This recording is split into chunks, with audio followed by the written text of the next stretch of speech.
Hi children, ഇന്ന് നമ്മൾ നോക്കാൻ പോകുന്നത് 7th സ്റ്റാൻഡേർഡിലെ സോഷ്യൽ സയൻസിൽ 3rd ചാപ്റ്ററാണ് constitution, path and guiding light. Constitution എന്ന് പറഞ്ഞാൽ ഭരണഘടനയുടെ വഴിയിലേക്ക് നയിച്ച പ്രകാശവും അതാണ് പറയുന്നത്. ഇവിടെ നമുക്ക് ഗാന്ധിജിയുടെ ഒരു കോഡ് തന്നിട്ടുണ്ട്. യങ് ഇന്ത്യ 1931 കുറച്ച് കാര്യങ്ങളാണ് ഇവിടെ കൊടുത്തിട്ടുള്ളത്. ഇദ്ദേഹം പറയുകയാണ്, I shawl strive four A constitution which will release India from all thraldom and patronage and give her, in which the poorest shall feel that it is their country, in whose making they have an effective voice. I shall strive എന്നാണ്, ഞാൻ പരിശ്രമിക്കും. Strive means hard work ചെയ്യുക അല്ലെങ്കിൽ പരിശ്രമിക്കുക. Four A constitution, ഒരു ഭരണഘടനയ്ക്ക് വേണ്ടി ഞാൻ പരിശ്രമിക്കും. വിച്ച് വിൽ, അതെങ്ങനെയായിരിക്കണം? വിച്ച് വിൽ റിലീസ് ഇന്ത്യ അത് റിലീസ് ചെയ്യണം. ഏതിൽ നിന്നൊക്കെ? From all thraldom and patronage, എല്ലാ ത്രോൾഡം മീൻസ് സ്ലേവറി, അടിമത്തത്തിൽ നിന്നും, നമ്മുടെ രക്ഷാധികാരങ്ങളിൽ നിന്നും, അതായത് മറ്റ് കൺട്രീസിന്റെ ഭരണത്തിൽ നിന്നും ഒക്കെ റിലീസ് ആയിട്ടുള്ള ഒരു ഇന്ത്യ ആയിരിക്കണം നമ്മുടെ ഒരു കോൺസ്റ്റിറ്റ്യൂഷനിൽ, ഭരണഘടനയിൽ വരേണ്ടത്. ആൻഡ് ഗീവ് ഹെർ, അവൾക്ക് നൽകണം. ഹെർ മീൻസ് നമ്മുടെ India.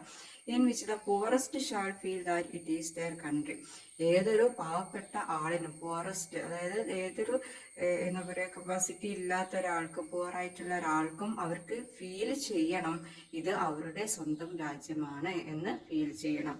In whose making they have an effective voice, ആരെങ്കിലും ശബ്ദം ഉയർത്തുന്നുണ്ടെങ്കിൽ അവർക്ക് അത് ഒരു ഇഫക്റ്റീവ് വോയിസ് ആയിരിക്കണം, അവരുടെ ആ ഒരു ഒപ്പീനിയന് വാല്യൂ ഉണ്ടായിരിക്കണം.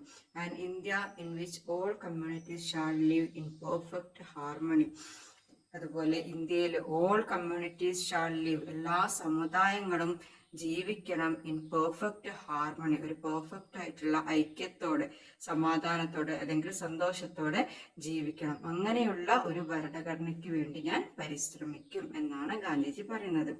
There can be no room in such an India, അങ്ങനെയുള്ള ഇന്ത്യയിൽ ഒരു റൂം ഉണ്ടാവില്ല. That means there is no place for such India. ഇങ്ങനെയുള്ള നമ്മൾ ഇത്രയും ഡെവലപ്ഡ് ആയിട്ടുള്ള ഇത്രയും കാര്യങ്ങൾ കൊണ്ടുവരുന്ന ഈ ഇന്ത്യയിൽ ഒരു കാര്യത്തിന് എന്തുണ്ടാവില്ല? പ്ലേസ് ഉണ്ടാവില്ല. അതെന്താണ്? For the curse of untouchability. Curse means നമ്മൾ ശാപം എന്നൊക്കെ പറയാം. For the curse of untouchability or the curse of intoxicating drinks and drugs. Untouchability എന്ന് പറഞ്ഞാൽ തൊട്ടുകൂടായ്മ എന്ന് പറയുന്ന ഒരു സമ്പ്രദായമൊക്കെ പണ്ട് കാലത്ത് നിലനിന്നിട്ടുണ്ടായിരുന്നു. ഇങ്ങനെയുള്ള ശാപങ്ങളിൽ നിന്നും, തൊട്ടുകൂടായ്മ എന്ന് പറയുന്ന ശാപത്തിൽ നിന്നും, അതുപോലെ curse of intoxicating drinks and drugs, മയക്കുമരുന്നുകളുടെയും ലഹരി വസ്തുക്കളുടെയും അഡിക്ഷനിൽ നിന്നും, അങ്ങനെയുള്ള ശാപങ്ങളിൽ നിന്നും, ശാപങ്ങൾക്കും എന്തുണ്ടാവില്ല? there can be no room, അതായത് there can be no place in such India. നമ്മുടെ ഇന്ത്യയിൽ ഇങ്ങനെയുള്ള കാര്യങ്ങൾക്കൊന്നും ഒരു പ്ലേസ് ഉണ്ടാവില്ല. Women will enjoy the same rights as men, സ്ത്രീകൾക്കും പുരുഷന്മാരെ പോലെയുള്ള തുല്യ അവകാശം ഉണ്ടാകണം. ഇപ്പൊ ഇത്രയും കാര്യങ്ങളാണ് ഇദ്ദേഹത്തിന്റെ ഒരു ഡിസയർ ആണ്, ഒരു ആഗ്രഹമാണ്. ഇങ്ങനെയുള്ള ഒരു ഇന്ത്യയെ കൊണ്ടുവരണം, അതിനുവേണ്ടി ആ ഒരു ഭരണഘടനയ്ക്ക് വേണ്ടി ഞാൻ പരിശ്രമിക്കും എന്നാണ് ഇദ്ദേഹം പറഞ്ഞിട്ടുള്ളത്. Have you read the above quote? നിങ്ങൾ ഈ എബോവ് കോട്ട് വായിച്ചില്ലേ? Was it after independence that we started thinking about a constitution?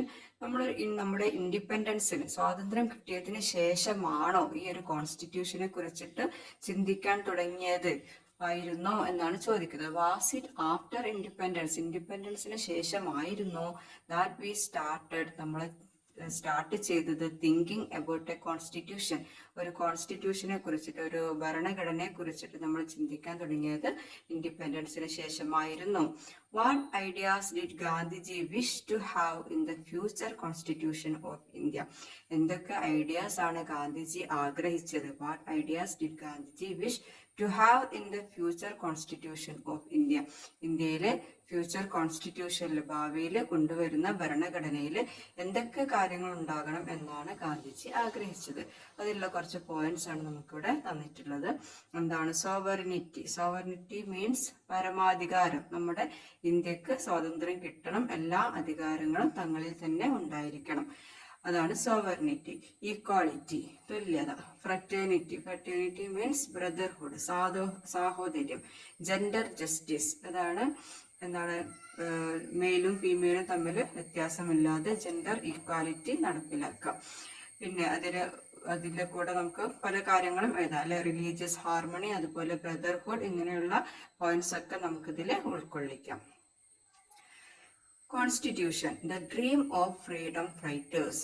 ഭരണഘടന എന്ന് പറയുന്നത് എന്തായിരുന്നു? The dream of freedom fighters, നമ്മുടെ സ്വാതന്ത്ര്യ സമര സേനാനികളുടെ ഒരു സ്വപ്നമായിരുന്നു ഒരു നല്ല ഭരണഘടന ഉണ്ടാക്കുക എന്നുള്ളത്. കാരണം കുറെ കാലമായിട്ട് നമ്മുടെ ബ്രിട്ടീഷ് റൂളിലാണ് നമ്മുടെ രാജ്യം ഉണ്ടായിട്ടുണ്ടായിരുന്നത്. അപ്പോൾ അവരുടെ ആ നിയമങ്ങളും അടിച്ചമർത്തലുകളും ഒക്കെ ആയിട്ട് നമ്മുടെ രാജ്യത്തെ ആളുകൾ ഒരുപാട് കഷ്ടതകൾ അനുഭവിക്കേണ്ടി വന്നിട്ടുണ്ടായിരുന്നു. അപ്പോൾ ഈ ഒരു കോൺസ്റ്റിറ്റ്യൂഷൻ, നല്ലൊരു ഭരണഘടന നിലവിൽ വരണം എന്നുള്ളത് ഫ്രീഡം ഫൈറ്റേഴ്സിന്റെ ഒരു സ്വപ്നമായിരുന്നു.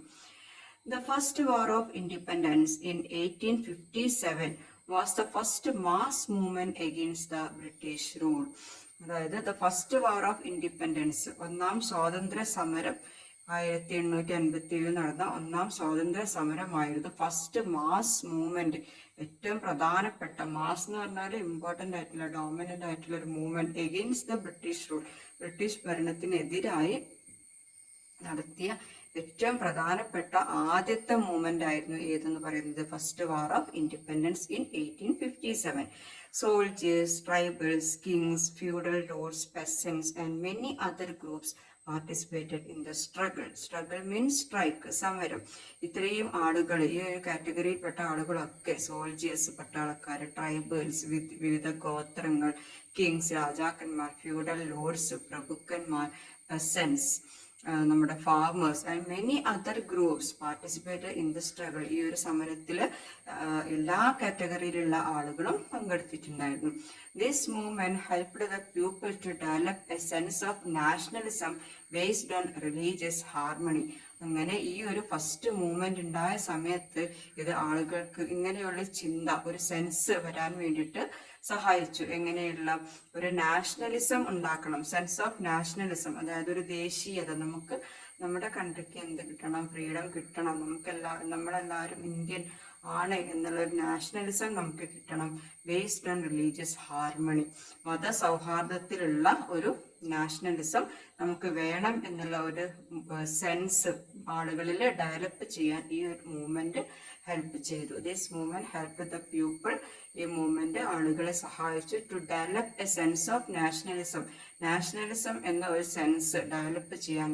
ബേസ്ഡ് ഓൺ റിലീജിയസ് ഹാർമണി, മതസൗഹാർദ്ദമുള്ള നിലനിൽക്കുന്ന ഒരു നാഷണലിസം എന്ന ഒരു സെൻസ് ഡെവലപ്പ് ചെയ്യാൻ, എന്ന ഒരു ബോധം ഡെവലപ്പ് ചെയ്യാൻ ഈ ഒരു മൂവ്മെന്റ് ആളുകളെ സഹായിച്ചു. The strengthening of nationalism led to the formation of many regional organizations against foreign dominations in different parts of India. ഈ ഒരു നാഷണലിസത്തിന്റെ സ്ട്രെങ്ത്, അതായത് strengthening of nationalism led to the formation of, ഈ നാഷണലിസം വേണം എന്നുള്ള ഈ ഒരു ആഗ്രഹം, ആ ഒരു സ്ട്രെങ്ത് എന്തിലേക്കാണ് നയിച്ചത്? Led to the formation of many regional organisations, ചെറിയ ചെറിയ സംഘടനകൾ. റീജിയണൽ മീൻസ് പ്രാദേശിക, ചെറിയ ചെറിയ സ്ഥലങ്ങളിൽ, അതായത് ഇന്ത്യ ഒട്ടാകെ തന്നെ ചെറിയ ചെറിയ സ്റ്റേറ്റ്, ഡിസ്ട്രിക്റ്റ്, അതേപോലെയുള്ള ചെറിയ ചെറിയ സ്ഥലങ്ങളിൽ ഒരുപാട് ചെറിയ ഓർഗനൈസേഷൻസ് ഉണ്ടാക്കാൻ തുടങ്ങി. Against foreign domination in different parts of India, ഇന്ത്യയിൽ ഫോറിൻ കൺട്രീസിന്റെ ഡോമിനേഷൻ, അധികാരം നിലനിൽക്കുന്ന ഇന്ത്യയിലെ പല ഭാഗങ്ങളിലും അവർക്കെതിരായിട്ട് ഫോറിൻ ഡോമിനേഷന് എതിരായിട്ട്, അധികാരത്തിന് എതിരായിട്ട് ഒരുപാട് സ്ഥലങ്ങളിൽ ഇതുപോലെയുള്ള ചെറിയ റീജിയണൽ ഓർഗനൈസേഷൻ, സംഘടനകൾ ഉണ്ടാകാൻ തുടങ്ങി. അവരുടെ എയിം എന്തായിരുന്നു? അവർക്കൊരു നാഷണലിസം വേണം, അവരുടെ ദേശീയത അവർക്ക് എൻഷുർ ചെയ്യണം. അതിന് എക്സാമ്പിളാണ്, കുറേ എക്സാമ്പിൾസ് ആയിരുന്നു Indian association, Madras native association and Pune Sarvajanik Sabha are some examples of these regional organisations. ചെറിയ ചെറിയ ഓർഗനൈസേഷൻസിന് എക്സാമ്പിൾസ് ആണ് ഈ പറഞ്ഞിട്ടുള്ള associations. As distinct from such organizations of a regional nature, a national organization emerged in 1885 through the Indian National Congress.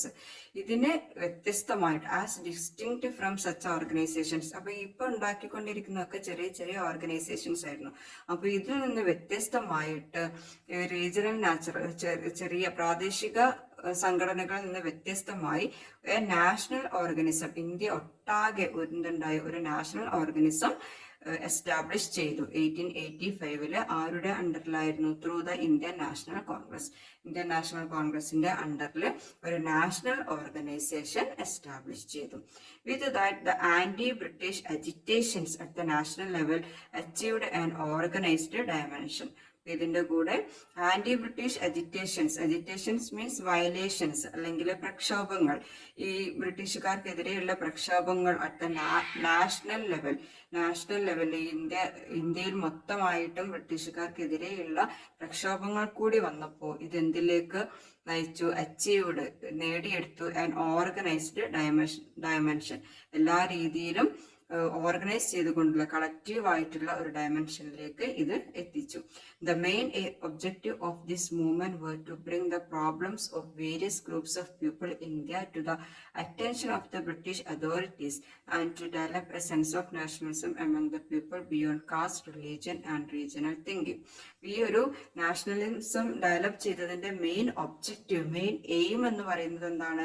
Main objective of this movement, ഈ ഒരു മൂവ്മെന്റിന്റെ main objective എന്ന് പറയുന്നത് were to bring the problems of various groups of people in India.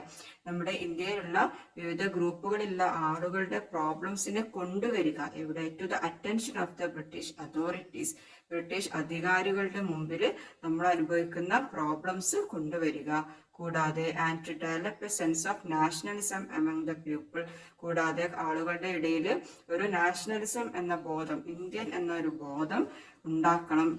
The people beyond caste, religion and regional thinking. മത, ജാതി വ്യത്യാസങ്ങൾ, പ്രദേശ വ്യത്യാസങ്ങൾ ഇല്ലാതെ നാഷണലിസം എന്ന ഒരു ബോധം ആളുകളുടെ ഇടയിൽ ഉണ്ടാക്കുകയും ചെയ്യുക എന്നുള്ളതായിരുന്നു ഈ ഒരു മൂവ്മെന്റിന്റെ മെയിൻ ആയിട്ടുള്ള objective. The main objective of the freedom struggle was not only to end foreign rule but also to ensure a better social and political life for every Indian. ഇതിന്റെ ഈ ഒരു ഫ്രീഡം സ്ട്രഗിൾസിന്റെയും ഫ്രീഡം മൂവ്മെന്റിന്റെയും ഒക്കെ main objective എന്ന് പറയുന്നത് എന്തായിരുന്നു? Objective of freedom struggle means എന്താണ്? സ്വാതന്ത്ര്യ സമരങ്ങള്, പ്രക്ഷോഭങ്ങൾ, സ്വാതന്ത്ര്യത്തിന് വേണ്ടിയിട്ട് ഓരോ സ്ഥലങ്ങളിലും ഇങ്ങനെ ഓരോ രീതിയിലുള്ള പ്രക്ഷോഭങ്ങൾ, സമരങ്ങൾ നടന്നുകൊണ്ടിരിക്കുകയാണ്. ഇതിന്റെ ഒരു എയിം, പ്രധാനപ്പെട്ട ലക്ഷ്യം എന്ന് പറയുന്നത് was not only to end foreign rule, foreign ഭരണം അവസാനിപ്പിക്കുക എന്നുള്ളത് മാത്രമല്ല, ബട്ട് ഓൾസോ എന്തുകൂടിയാണ്? To ensure a better social and political life for every Indian. ഓരോ ഇന്ത്യനും നല്ല രീതിയിലുള്ള സാമൂഹിക രാഷ്ട്രീയ ജീവിതം ഉറപ്പുവരുത്തുക എന്നുള്ളതും കൂടിയായിരുന്നു ഈ ഒരു മൂവ്മെന്റിന്റെ ലക്ഷ്യം എന്ന് പറയുന്നത്. At each phase of the struggle, ആ സമരങ്ങളുടെ ഓരോ സമരമുഖത്തും, അതായത് ഓരോ സ്ഥലങ്ങളിലും സമരങ്ങൾ നടക്കുന്നുണ്ട്, ഓരോ സമരമുഖത്തും ഓരോന്നിനും എന്തുണ്ടായിരിക്കും? ഓരോ ലീഡേഴ്സ് ഉണ്ടായിരിക്കും. The leadership had different views including moderate, extremist, nationalism. അതിലുള്ള ലീഡേഴ്സിന്റെ ഒക്കെ ലീഡർഷിപ്പിന്റെ വ്യൂ എന്ന് പറയുന്നത്, അവരുടെ ഒക്കെ ഒരു കാഴ്ചപ്പാട് എന്ന് പറയുന്നത് വ്യത്യസ്തമായിരുന്നു. അതിൽ ആരൊക്കെയുണ്ട്? മിതവാദികളുണ്ട്, തീവ്രവാദികളുണ്ട്. എല്ലാവരും ഈ നാഷണലിസത്തിന് വേണ്ടിയിട്ട് തന്നെയാണ് ഫൈറ്റ് ചെയ്യുന്നത്. എങ്ങനെയൊക്കെ ആയാലും however the nationalist movement proceeded by upholding some basic ideas and values. ഇങ്ങനെയൊക്കെ ഓരോ സ്ഥലങ്ങളിൽ ഓരോ രീതിയിലാണ് നമ്മുടെ സ്ട്രഗിൾ നടക്കുന്നുണ്ടെങ്കിലും നാഷണലിസ്റ്റ് മൂവ്മെന്റ് പ്രൊസീഡഡ് ബൈ, നമ്മുടെ ഈ നാഷണലിസം എന്നുള്ള ഈ മൂവ്മെന്റ് അത് വളർന്നുകൊണ്ടേയിരുന്നു. എങ്ങനെ? ബൈ അപ്ഹോൾഡ് ചെയ്യുക എന്ന് പറഞ്ഞാൽ മുറുകെ പിടിച്ചുകൊണ്ട് some basic ideas and values. ഈ നാഷണലിസത്തിന് കുറച്ച് ബേസിക് ഐഡിയാസും മൂല്യങ്ങളും ഉണ്ട്. നമ്മുടെ ഗാന്ധിജി പറഞ്ഞ പോലെ സോവർണിറ്റി, ഇക്വാലിറ്റി, ഫ്രറ്റേണിറ്റി, ഇങ്ങനെയുള്ള കുറേ കാര്യങ്ങളാണ് ഇവരുടെ ഒരു ബേസിക് ഐഡിയാസും വാല്യൂസും. അത് മുറുകെ പിടിച്ചുകൊണ്ട് തന്നെ ഈ നാഷണലിസ്റ്റ് മൂവ്മെന്റ് പ്രൊസീഡ് ചെയ്തു, വളർന്നുകൊണ്ടേയിരുന്നു. വിത്ത് ദ അഡ്വന്റ് ഓഫ് ഗാന്ധിജിയുടെ വരവോട്, അഡ്വന്റ് മീൻസ് അറൈവ്, ഗാന്ധിജിയുടെ വരവോടെ the freedom movement transformed it self in to A mass movement. ഈ ഫ്രീഡം മൂവ്മെന്റ്, ഈ സ്വാതന്ത്ര്യത്തിന് വേണ്ടിയുള്ള മൂവ്മെന്റ് എന്തായിട്ട് മാറി? In to A mass movement, ഒരു പ്രധാനപ്പെട്ട, അത് മാത്രമായി അവരുടെ ഒരു ലക്ഷ്യം എന്നുള്ള സ്ഥിതിയിലേക്ക് കാര്യങ്ങളെത്തി. Gandhiji's influence strengthen the demand for democracy based on social justice. ഗാന്ധിജിയുടെ ഈ ഒരു സ്വാധീനം, എന്തിനെ ശക്തിപ്പെടുത്തി?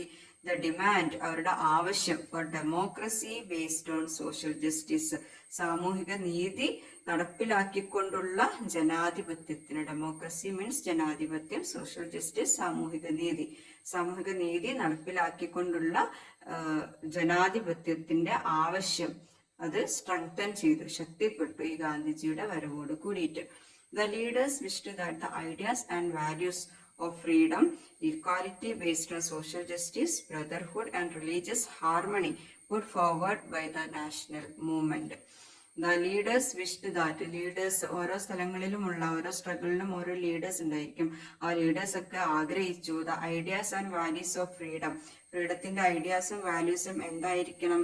ഈക്വാളിറ്റി ബേസ്ഡ് ഓൺ ജസ്റ്റിസ്, സാമൂഹിക നീതി ഉറപ്പാക്കിക്കൊണ്ടുള്ള തുല്യത, ബ്രദർഹുഡ് സാഹോദര്യം, ആൻഡ് റിലീജിയസ് ഹാർമണി മത സൗഹാർദ്ദം put forward by the national movement.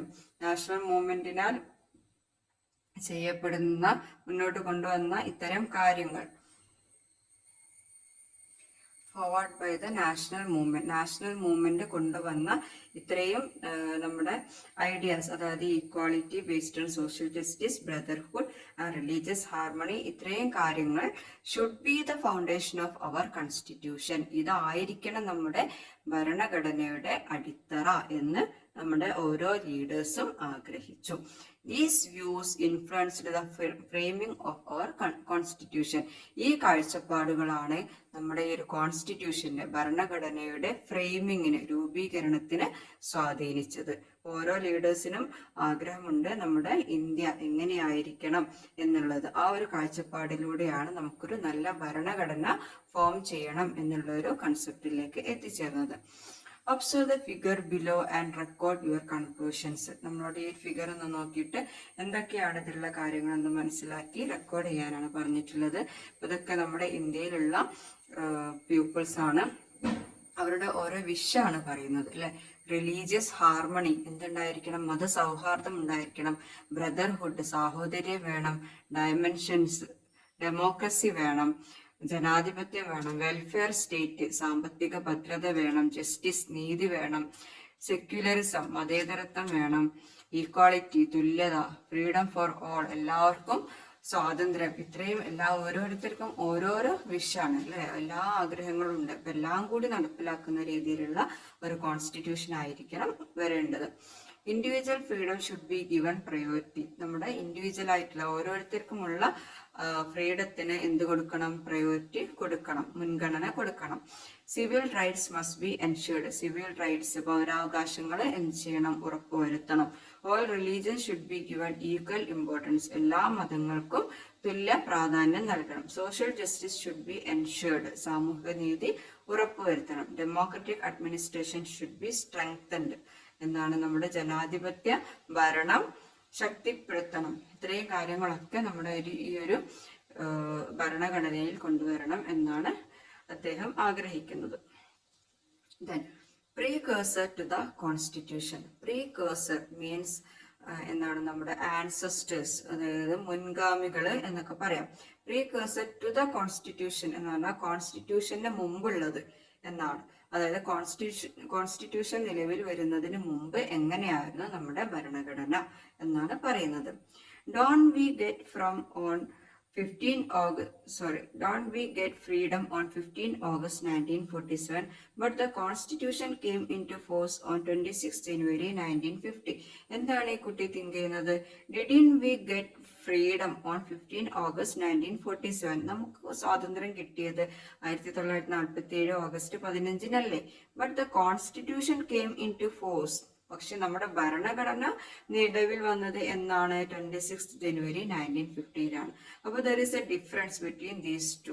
1947 കഴിഞ്ഞിട്ട് 1950 26 ജനുവരിയിലേക്ക് ഒരു 2.5 year ഡിസ്റ്റൻസ് വരുന്നുണ്ട്.